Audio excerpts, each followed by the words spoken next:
Perfect. Gormalgad Lascon Corlin, just to let you know that Deputy Cahill is not able to attend. I think he was down to speak with me, if that's okay.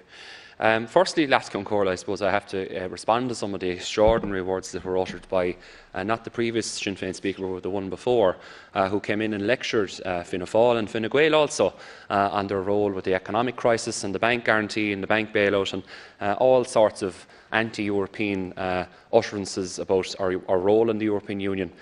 And I have to outline to the Deputy, while I was a child in primary school, Sinn Féin were in here praising the bank guarantee. Multiple Sinn Féin TDs were in this chamber, or in the Dáil chamber, should I say, including Queenie O'Quayle and Arthur Morgan, and Pierce Doherty while he was in the Senate, giving support to the credit guarantee when it was being outlined, and to the early stages of the bailout. And I think it's extraordinary about the misinformation that was outlined by Deputy Gould when he was in here a few moments ago. And I think he owes the House here, I think, a more honest account of Sinn Féin's role in that. And I'll move on now to speak not about constituency issues or anything else, but on the matter on hand in the Dáil, which is the Criminal Justice, Theft and Fraud Offences Amendment Bill of 2020, which is a significantly important piece of legislation that the government is working on in terms of our role to try and protect ourselves from fraud at a European level, and also acknowledging the fact that it's estimated to cost, I think, around €500 million worth of European money in terms of fraud, which is obviously a staggering amount of money, and we should do more on a multilateral basis to try and to deal with that particular issue. And it does require extraordinary cooperation from not our own, in terms of our own government, but across all European levels to try and police this matter, because it's an extraordinarily large amount of money that could be put to exceptionally good use in other areas. It could be used to try and prevent crime, for example, or help us to upgrade and invest in our cyber security as well, which was outlined by the previous speaker, which is an exceptionally important point, Lascon Corla.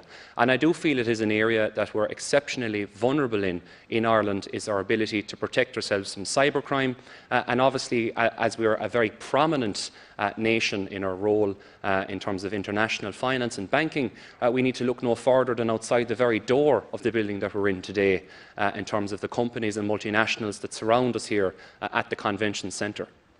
And I feel from my engagement with people in that particular sector, Lascon Corla, as part of the Oireachtas Transport and Communications Committee, that there is strong views being put forward by many people in that sector that they're quite concerned about our government's ability to defend from cyber attacks, which unfortunately can be a very, very, very serious, I suppose, in terms of the impact that it can have on the public finances and potential theft, and we should strengthen our ability to police against that, and that has been outlined by multiple deputies here in the House today.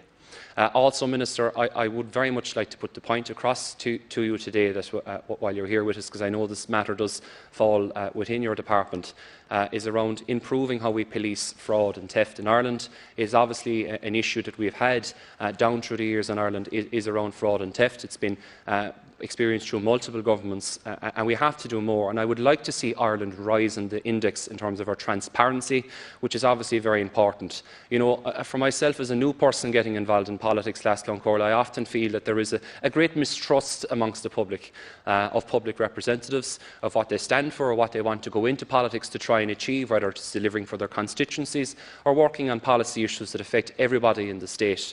And you know, this is an area the public want to see us leading from the front on. They want to see a more honest and transparent political system.